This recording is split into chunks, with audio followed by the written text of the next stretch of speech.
You've been taught that softness earns respect. It earns contempt.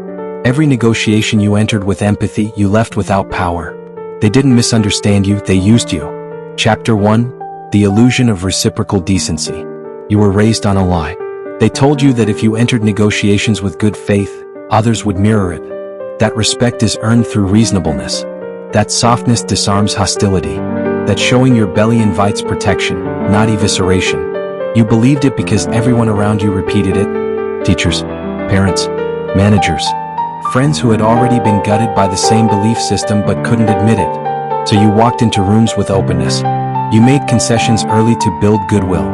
You signaled flexibility because you thought it demonstrated confidence. You gave ground before anyone even asked, believing this generosity would be remembered when you needed something in return. It wasn't. What you called generosity, they called weakness. What you called building trust, they called showing your hand. Every time you softened your position to make the other person comfortable, you weren't creating rapport, you were being priced. And they priced you low. Here's what actually happened in those rooms. The moment you demonstrated softness, a calculation occurred. Not a conscious one necessarily. Most people don't sit there rubbing their hands together like villains. The assessment is deeper than that. Evolutionary. Automatic. They ask themselves, can this person be moved? Your softness answered yes. And once that answer registers, everything changes. The negotiation is no longer between equals exploring mutual benefit. It becomes extraction. They begin testing how much further you'll bend. They introduce new demands. They reframe previously agreed terms. They create urgency where none exists, knowing you'll fold under pressure because you've already shown you prioritize harmony over position. You thought you were being strategic. You thought softness was disarming. You thought making them comfortable would make them reasonable. But comfort doesn't produce fairness. It produces appetite. The person across from you, whether in a salary negotiation, a business deal, a personal boundary conversation, or a relationship conflict, isn't thinking about reciprocity. They're thinking about margin. How much can they take? How little can they give? What's the minimum they need to offer to keep you compliant? And you made it easy for them. Every, I'm flexible on that became, I don't value this. Every, let's find a middle ground became, I'll lose as long as it's slow. Every, I want this to work for both of us became, I'll accept less than I need as long as you're happy. You weren't negotiating. You were negotiating yourself down on their behalf. This isn't about whether they're good or bad people. Most of them aren't malicious. They're simply doing what all organisms do, expanding into available space. You created a vacuum with your softness and they filled it, effortlessly, automatically. And here's the cruelest part, they lost respect for you in the process. Not because you were kind, but because you were pliable. Because you didn't hold a position. Because you could be moved with minimal resistance. In their eyes, even if they'd never say it aloud, you became someone who doesn't know their own value. And people who don't know their value don't get to set terms. They accept them. This is the machinery you've been operating inside without seeing it. Softness doesn't signal virtue. It signals availability for exploitation. And the people who succeed in negotiation, whether they're closing deals, setting boundaries, or commanding rooms, understand this at a level you're only now beginning to recognize. They don't enter conversations hoping for fairness. They enter them enforcing it. Through refusal. Through immovability. Through the quiet, unsettling confidence that they will walk away before they're diminished. You've been taught that walking away is failure. It's not. Walking away is the only move that forces recalibration. It's the only move that makes the other side confront the cost of losing you. But you never walked away. You stayed. You bent. You softened further, believing that this time it would work. It didn't. And every time it didn't, the pattern deepened. You became the person people come to when they need someone to say yes. The person they don't prepare hard arguments for because they know you'll fold. The person who gets offered less because you've proven you'll take it. This chapter isn't here to comfort you. It's here to show you the board you've been playing on. The rules you didn't know existed. The game you've been losing because you thought being soft was strength. It isn't. Softness is a tactical error. And if you don't correct it, you'll spend the rest of your life wondering why the people around you have more, while you keep making it easier for them to take it. Chapter 2. The Predatory Recognition System. There's a mechanism running in every human interaction that you've never been told about. It's not conscious. It's not deliberate. But it's always active. It's a recognition system. And it's scanning for one thing: who can be moved. Every person you negotiate with, whether they know it or not, is running this scan the moment you open your mouth. They're not listening to your words for meaning. They're listening for tone, for hesitation, for qualifiers, for the micro-signals that tell them whether you'll hold your ground or collapse under pressure. And softness lights up that system like a flare. You thought being reasonable would make you harder to dismiss. The opposite happened. Reasonableness signaled that you don't operate from a fixed position, that you're open to discussion, that you can be negotiated down from whatever you initially ask for.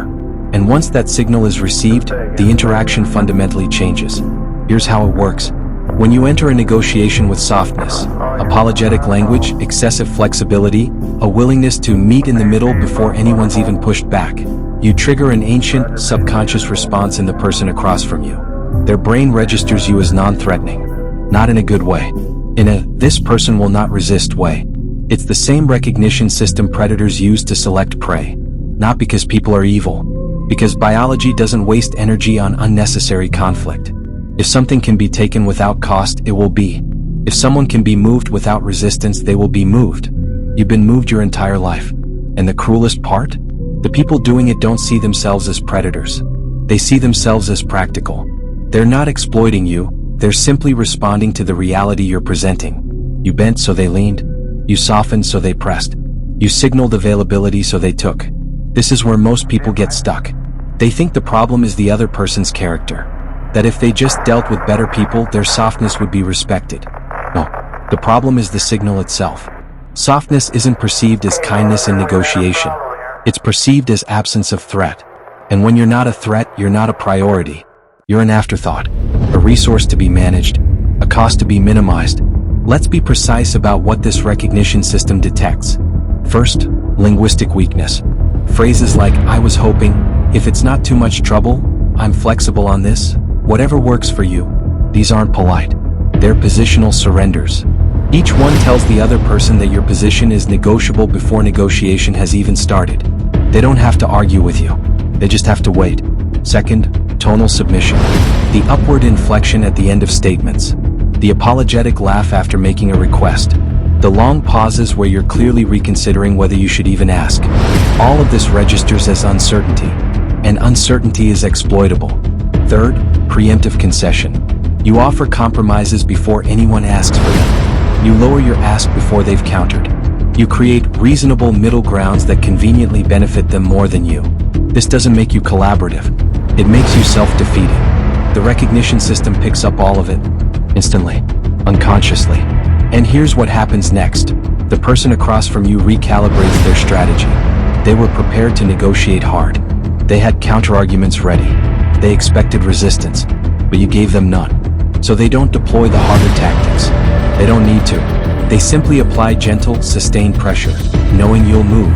A slightly disappointed tone. A mention of budget constraints. A casual reference to other options. And you fold. Not because you're weak, because you've been conditioned to interpret their discomfort as a problem you need to solve. You've been taught that making them uncomfortable is rude, that holding your position is difficult, so you make it easy for them. And in doing so, you activate the second phase of the recognition system, habituation. Once someone learns that you can be moved, they stop seeing you as a negotiating partner. You become a known quantity, a reliable yes. A person who can be approached when they need someone to absorb a loss, accept less, or agree to terms no one else would. This is why the same people keep coming back to you. Not because they respect you, because you're efficient to exploit. You don't require hard tactics. You don't require leverage. You just require the mildest application of pressure and you move. Every time. And the recognition system rewards this. It marks you. It categorizes you. And every future interaction with that person, and eventually every person in that network, starts from the assumption that you're soft. This isn't personal.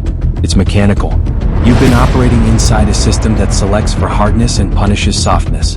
And because no one explained the system to you, you kept walking into it believing that your flexibility was a strength. It was a defect. The people who dominate negotiations aren't smarter than you. They're not more prepared. They're not even more confident necessarily. They're just unmoved. They enter every interaction with a floor they will not go beneath. And when you push against that floor, it doesn't bend. It doesn't apologize. It just is. And that immovability forces you to recalibrate, to take them seriously, to realize that if you want what they have, you'll need to meet their terms, not the other way around. You never built that floor. So people walked over the space where it should have been. And you let them. Because you thought softness would make them softer in return. But softness doesn't create softness. It creates appetite. And until you understand that the recognition system exists, that people are scanning you, pricing you, categorizing you based on how much resistance you offer, you will keep losing negotiations you didn't even know you were in. Chapter 3, the 3 archetypes you feed. You're not being exploited randomly. There's a pattern to who takes from you. The structure. 3 distinct predator classes that have learned, through your softness, that you're accessible, profitable, renewable. They don't coordinate. They don't need to. They simply recognize the same signal. This person doesn't enforce. And once that recognition occurs, they position themselves around you. Not obviously. Not violently. They embed themselves in your life, your work, your relationships. And they extract. Let's name them. The borrower. The borrower doesn't take dramatically. They take incrementally. Small asks. Reasonable requests. Just this once. I'll pay you back. Can you cover this? Do you have a minute? Can you help me with something quick? Every request is small enough to say yes to. That's the design. The borrower has learned that you won't refuse small asks. You've been conditioned to see small refusals as petty, ungenerous, cruel. So you say yes. Every time. And the borrower knows this. What you don't realize is that the borrower isn't asking because they need help. They're asking because you're cheaper than alternatives. You're free labor. Free resources. Free emotional processing. Free time. They have other options. They simply don't use them. Because you cost nothing. And here's the mechanism you missed. Every time you say yes to a small ask, you train them to come back. You reward the behavior. You make yourself the path of least resistance. And paths of least resistance get walked on repeatedly until they're unrecognizable. The borrower never intends to pay you back. Not really. They'll say they will. They might even believe it in the moment. But when the time comes, there will be a reason why they can't. A new crisis. A new constraint. And because you're soft, you won't press. You'll absorb the loss and tell yourself it's not worth damaging the relationship over. The borrower is counting on that. They've studied you. They know your tolerance for discomfort is lower than your tolerance for being used. So they use you. Constantly. In ways so small you don't even recognize the cumulative cost until years later, when you realize you've given thousands of hours, thousands of dollars, endless emotional bandwidth, and received nothing but the privilege of being needed. The borrower doesn't respect you. They rely on you. And reliance without reciprocity is just extraction with better PR. The emotional vampire. The emotional vampire doesn't want your money or your time. They want your attention, your energy, your nervous system. They operate through crisis. Every interaction is turbulent, dramatic, urgent. They always have a problem that only you can help them process. A betrayal, a conflict, a wound. And they need you to hold it for them. You thought you were being a good friend, a good partner, a supportive colleague. You were being a dump site. The emotional vampire has learned that you'll absorb their distress without requiring them to solve anything. You'll listen for hours. You'll validate endlessly. You'll offer advice they'll never take, support they'll never use, perspective they'll immediately discard in favor of the next spiral. And the next time they're in crisis, which is always, they'll come back. Because you're available. Here's what you didn't see. The emotional vampire isn't venting to process. They're venting to regulate. They externalize their emotional chaos onto you and then they feel better. Temporarily. Until the next wave. And then they return. You meanwhile are left destabilized. Drained. Holding emotional weight that isn't yours. And because you're soft, you tell yourself this is what care looks like. That being there for people means absorbing their damage. It doesn't. Being there for people means helping them build capacity to handle their own distress. The emotional vampire has no interest in that. They have interest in your capacity, which they will drain until there's nothing left. And when you finally start to pull back, when you begin to realize you can't keep doing this, they will escalate. They'll accuse you of abandoning them, of not caring, of being just like everyone else who hurt them. This is the trap. Because you're soft, you'll feel guilty. You'll re-engage. You'll prove you're not abandoning them by absorbing even more. And the cycle continues. The emotional vampire doesn't want solutions. They want supply. And you've been a renewable source for as long as they've known you. The silent hierarchist. The silent hierarchist is the most dangerous. Because they don't ask for anything directly. They simply position themselves above you. They do this through subtle dominance. Controlling conversations. Interrupting without consequence. making decisions that affect you without consulting you, taking credit for your work, dismissing your ideas in meetings, then presenting the same ideas later as their own. You noticed, but you didn't act, because acting would have required confrontation, and you're soft.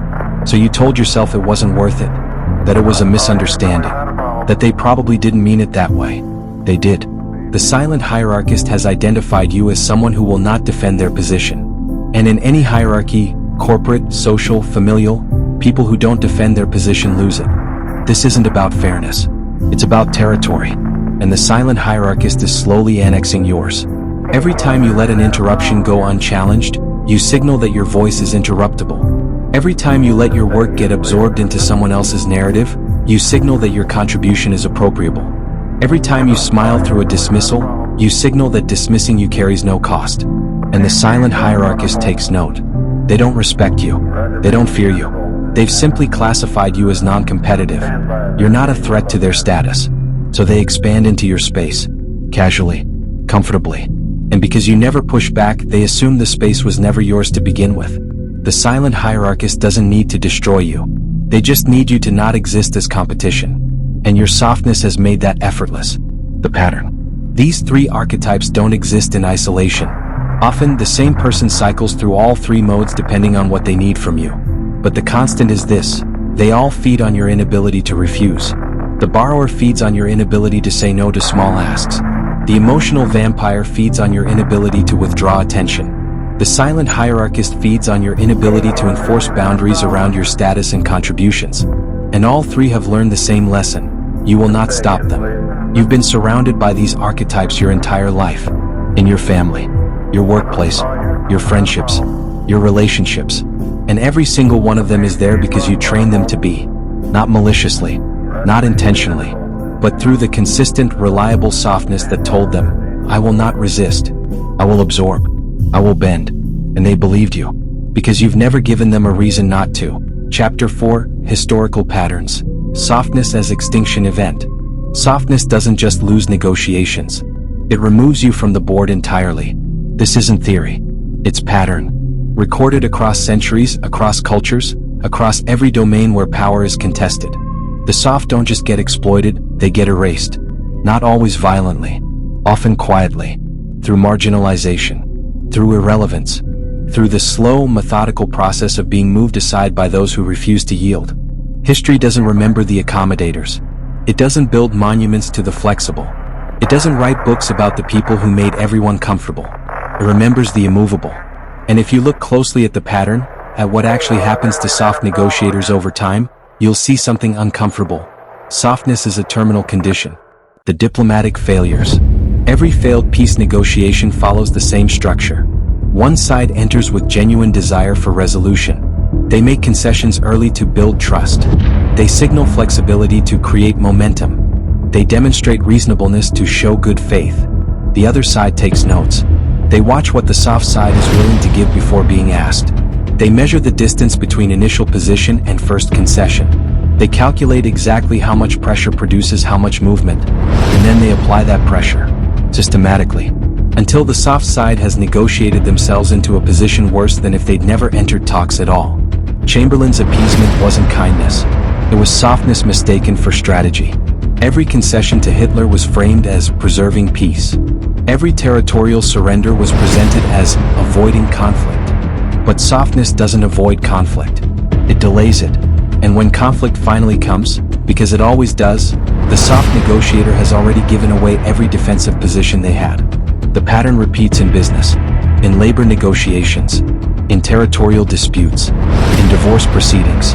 The side that enters soft exits diminished, or doesn't exit at all, because the hard side isn't looking for compromise. They're looking for maximum extraction, and they will continue extracting until they meet resistance. If you never provide resistance, they never stop extracting. And eventually there's nothing left to extract, except your removal from the equation entirely. The corporate purges. Watch what happens to soft managers during restructuring. They're always the first to go. Not because they're incompetent. Often they're beloved. Their teams like them. They create positive culture. They're easy to work with. But when resources contract, softness becomes liability. The soft manager has spent years avoiding difficult conversations. They didn't fire underperformers because it felt cruel. They didn't enforce deadlines because they didn't want to create stress. They absorbed problems instead of escalating them. And in doing so, they made themselves invisible to power. Upper management doesn't see their accommodation as strength. They see it as absence of leadership. The soft manager doesn't make hard calls. They don't protect resources. They don't fight for their team's position in the hierarchy. So when cuts come, the soft manager's domain is the easiest to absorb. Their team gets redistributed. Their projects get reassigned. And they get offered a generous severance package, which is corporate language for, you've been selected for removal. Meanwhile, the hard managers, the ones who fought for budget, who defended their people aggressively, who made themselves expensive to lose, survive. Not because they're better people, because they made their removal costly. Softness is efficient to eliminate. It protests gently. It accepts the narrative. It thanks leadership for the opportunity and exits quietly. And the organization learns, soft leadership is expendable. The personal betrayals. Now zoom in closer. To relationships, friendships, families. The same pattern holds. The person who always accommodates, who always bends, who always prioritizes keeping the peace. They don't get protected when things fracture. They get blamed. Because everyone around them has learned that the soft person will absorb blame without pushing back. When a friendship group splits, the soft person gets dropped by both sides. Not out of malice, out of convenience. They're not seen as valuable enough to fight over. They're the person everyone likes but no one prioritizes. When a family conflict erupts, the soft person is expected to be the mediator, the absorber, the one who understands both sides, which really means the one who will take damage from both sides without retaliating. And when a relationship ends, the soft person gets the worst terms. Not because they deserve them, because they've spent the entire relationship training the other person that their boundaries are negotiable. So when dissolution comes, there are no boundaries left to enforce. The soft person signs the unfavorable divorce terms, accepts the unequal asset split, agrees to arrangements that disadvantage them, because fighting feels ugly, and they've been conditioned to believe that ugliness is worse than loss. It's not. Ugliness is temporary. Loss is permanent. But the soft person chooses the temporary comfort of avoiding conflict, and locks in permanent disadvantage. The evolutionary substrate. This pattern isn't cultural. It's biological. In every social species, there's a selection pressure against excessive accommodation. Animals that constantly yield, that signal submission reflexively, that don't enforce boundaries around food, territory, or mates, get pushed to the periphery. They don't die immediately. They just stop maturing. They eat last. They mate less. They occupy marginal territory. And over generations, their lineage contracts. Human social dynamics run on the same firmware. You thought civilization had evolved past this. That modern society rewards cooperation and punishes aggression. It doesn't. It punishes unreciprocated cooperation. It punishes softness that isn't backed by the capacity for hardness. The people who succeed, in business, in politics, in relationships, aren't the softest or the hardest. They're the ones who can alternate, who can cooperate when cooperation is reciprocated, and who can turn to stone the moment someone tries to extract without offering. You've only ever operated in one mode, soft. And the pattern is clear. Single mode operators get removed. The person who's always hard burns out their relationships and ends up isolated. The person who's always soft gets drained, exploited, and eventually discarded. The difference is, the hard person usually recognizes the problem before it's terminal. They see the isolation coming and recalibrate. The soft person doesn't. They just keep accommodating, keep bending, keep hoping that this time their flexibility will be respected. It won't, because the pattern has been running for thousands of years. And it doesn't care about your intentions. It only cares about one thing. Can you be moved? Yes, you will be moved. Repeatedly. Until you're no longer in a position worth moving. And then you'll be ignored. Not hated. Not fought. Just rendered irrelevant. That's the real cost of softness. Not that people hurt you, but that eventually they stop noticing you're there.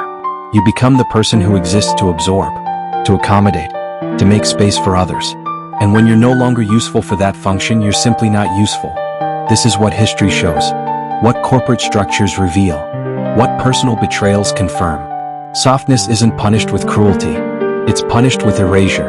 And if you don't interrupt the pattern now, if you don't build the capacity to refuse, to hold position, to become unmovable, you will follow the same trajectory as every other soft negotiator in history. You'll give, and give, and give, until there's nothing left to give, and then you'll disappear. Chapter 5, Refusal as Strategic Doctrine. You've been taught that refusal is aggression. It's not. Refusal is the absence of availability. And in negotiation, availability is weakness. The shift you need to make isn't from soft to cruel. It's from pliable to immovable. From accommodating to strategically unavailable. From hoping someone will value you to making yourself expensive to lose and costly to exploit. This isn't about anger. It's about architecture. You're going to rebuild your negotiation framework from the ground up. And the foundation isn't aggression or manipulation or dominance games. It's refusal. Cold. Unapologetic. Non-negotiable. The floor. Every negotiation you enter from this point forward begins with a floor. Not a goal. Not a hope. A floor. This is the minimum acceptable outcome below which you will not go. Not because you're being difficult. Not because you're testing anyone. But because going below it costs you more than walking away does. Most people don't have a floor. They have a preferred outcome that they're willing to negotiate down from indefinitely. They enter conversations hoping for X, willing to accept Y, and ultimately settling for Z, which is worse than if they'd never negotiated at all. You're done with that. Your floor is set before the conversation starts. And it's non-reactive. It doesn't shift based on their disappointment, their pressure, or their counteroffers. It exists independent of their response. Here's how you identify it. Ask yourself, at what point does this arrangement cost me more than it benefits me? Not emotionally, structurally. Where's the line where you're operating at a loss? Where you're giving more value than you're receiving? Where you're absorbing damage that won't be compensated? That's your floor. And once it's set, you do not explain it. This is critical. The moment you explain your floor, you've made it negotiable. Because explanations invite counterarguments. They invite problem solving. They invite the other person to demonstrate why your floor is unreasonable or unfair, or not how things work. You don't care how things work. You care about your floor. So when you state it as fact. Not as preference. Not as opening position. I don't do that. That's not something I'm available for. Below X amount / X terms, I'm not participating. No apology. No justification. No softening language. Just the floor. Immovable. And then silence. The weapon of withdrawal. You've been taught that walking away is failure. It's the only move that works.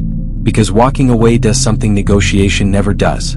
It forces cost recognition. As long as you stay in the room, the other person has no reason to recalibrate. They can keep extracting. Keep testing. Keep pushing. Because your presence signals that you're still negotiable.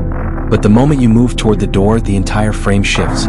Suddenly, they're not negotiating with your flexibility. They're negotiating with your absence. And absence is expensive.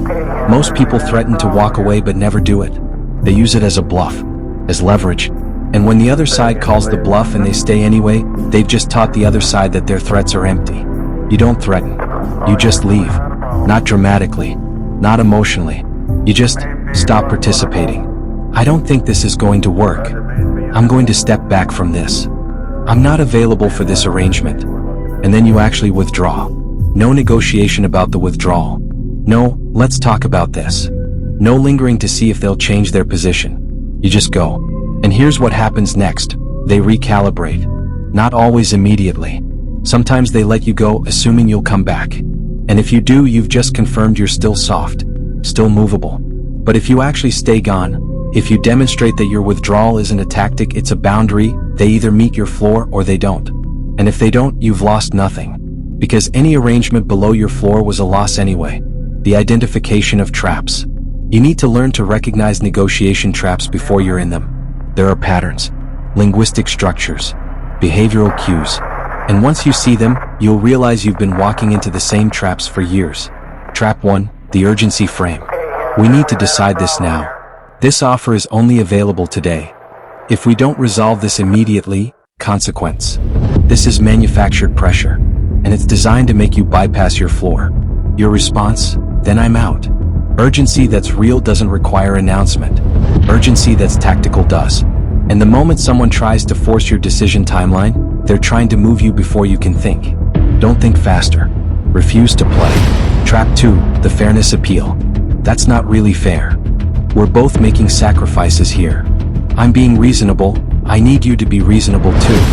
Fairness language is almost always used by the person asking you to accept less. Your response? I'm not negotiating fairness. I'm negotiating terms. Fairness is subjective. Your floor isn't. Don't let them reframe your boundary as a moral failing. Trap 3, the relationship leverage. I thought we had a better relationship than this. After everything I've done for you? I'm surprised you're being so rigid about this. This is emotional hostage taking. They're trying to make you feel guilty for enforcing your position. Your response? This isn't about our relationship. It's about whether this arrangement works for me. And below, X, it doesn't. Then stop talking. The moment you defend your boundary, you've made it negotiable.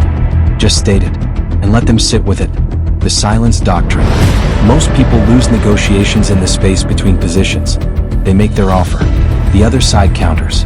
And then, out of discomfort, out of habit, out of the desperate need to fill silence, they start negotiating against themselves. Well, I could maybe go to. What if we tried? I'm flexible on. Every word you speak after stating your position is a concession. So stop speaking. State your floor. Then go silent. Let them sit with it. Let them experience the discomfort of your immovability.